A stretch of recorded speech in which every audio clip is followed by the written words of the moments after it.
नमस्कार दोस्तों, news knowledge में आपका फिर से स्वागत है।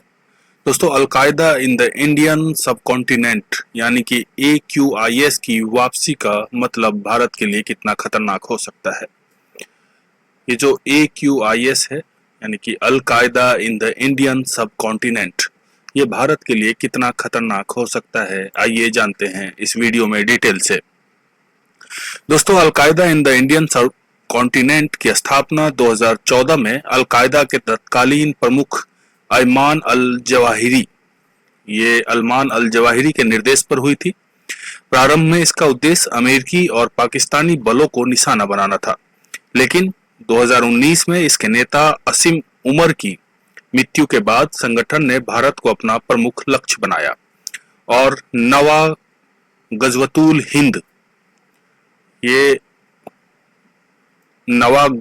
हिंद नाम की पत्रिका के माध्यम से भारत के खिलाफ प्रचार शुरू किया।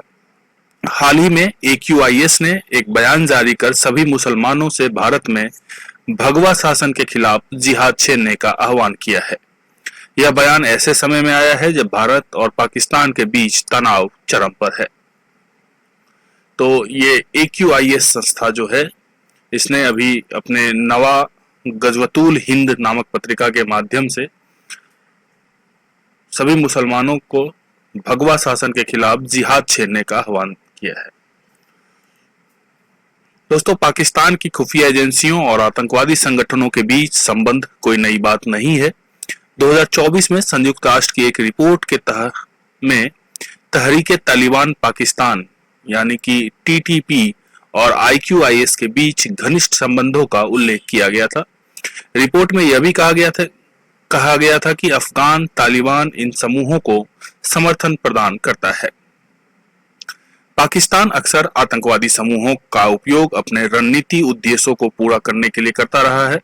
उदाहरण के लिए TTP के कुछ गुटों को पाकिस्तान की एजेंसियों द्वारा सहारा दिया जाता है, जबकि अन्य गुटों को निशाना बनाया गया है। यह अच्छे आतंकवादी और बुरे आतंकवादी की नीति पाकिस्तान की पुरानी रणनीति का हिस्सा रहा है। वही बात करें दोस्तों, ये पहलगाम हमला जिसमें भारत ने प्रतिक्रिया दिया है। तो 22 अप्रैल 2025 को जम्मू कश्मीर के पहलगाम में हुए आतंकी हमले में 26 नागरिकों की मृत्यु हो गई, जिसमें अधिकांश हिंदू पर्यटक थे। इस हमले की जिम्मेदारी पहले द रेजिस्टेंट फ्रंट TRF ने ली, जो लश्कर ए तैयबा का एक फ्रंट संगठन माना जाता है।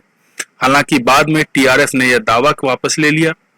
भारत ने इस हमले के जवाब में ऑपरेशन सिंदूर के तहत पाकिस्तान और पाकिस्तान अधिकृत कश्मीर में आतंकवादी ठिकानों पर मिसाइल हमले किए। इन हमलों में लश्कर ए तैयबा और जैश ए मोहम्मद के ठिकानों को निशाना बनाया गया था। संयुक्त राष्ट्र में भारत की कूटनीतिक पहल जो है, भारत ने TRF को संयुक्त राष्ट्र सुरक्षा परिषद की 1267 प्रतिबंध सूची में शामिल कराने के लिए प्रयास तेज कर दिया है। इसके तहत भारत ने संयुक्त राष्ट्र के अधिकारियों को TRF की गतिविधियों और पहलगाम हमले में उसकी भूमिका के बारे में जानकारी दी है। हालांकि पाकिस्तान के दबाव के कारण संयुक्त राष्ट्र की रिपोर्ट में TRF, लश्कर ए तैयबा और जैश ए मोहम्मद का उल्लेख नहीं किया गया है। तो यदि हम बात करें कि भारत की सुरक्षा और कूटनीतिक चुनौतियों के बारे में, तो AQIS की सक्रियता और पाकिस्तान की रणनीति भारत के लिए कई चुनौतियां प्रस्तुत करती है। आंतरिक सुरक्षा, AQIS का असम और पूर्वोत्तर भारत में नेटवर्क स्थापित करना भारत की आंतरिक सुरक्षा के लिए गंभीर खतरा है। यानी AQIS जो है वो असम और पूर्वोत्तर भारत में अपना नेटवर्क स्थापित कर चुका है। दोस्तों, पाकिस्तान संयुक्त राष्ट्र और अन्य अंतर्राष्ट्रीय मंचों पर भारत के खिलाफ कूटनीतिक दबाव बनाने की कोशिश कर रहा है। वहीं भारत को अमेरिका और अन्य देशों के साथ खुफिया जानकारी साझा करके आतंकवाद के खिलाफ वैश्विक सहयोग को मजबूत करना होगा। वहीं संवेदनशील क्षेत्रों में चेहरे की पहचान, बिग डेटा और आर्टिफिशियल इंटेलिजेंस जैसी तकनीकों का उपयोग करके निगरानी प्रदान करने की जो प्रणाली है उसे सुदृढ़ करने की आवश्यकता है। बांग्लादेश के साथ संबंध, AQIS की गतिविधियां भारत बांग्लादेश संबंधों को प्रभावित कर सकती है, इसलिए भारत को बांग्लादेश के साथ सहयोग बढ़ाना भी जरूरी है। दोस्तों, AQIS की पुनः सक्रियता और पाकिस्तान की आतंकवादी समूहों के साथ मिली भगत भारत के लिए गंभीर सुरक्षा और कूटनीतिक चुनौतियां खड़ी करती है। भारत को इन खतरों का सामना करने के लिए आंतरिक सुरक्षा को मजबूत करने, अंतर्राष्ट्रीय सहयोग बढ़ाने और कूटनीतिक प्रयासों को तेज करने की आवश्यकता है। तो ये थी दोस्तों कि अलकायदा इन द इंडियन सब कॉन्टिनेंट जो है AQIS, इसकी वापसी का मतलब भारत के लिए कितना खतरनाक हो सकता है, हमने इस पे डिटेल से चर्चा की है।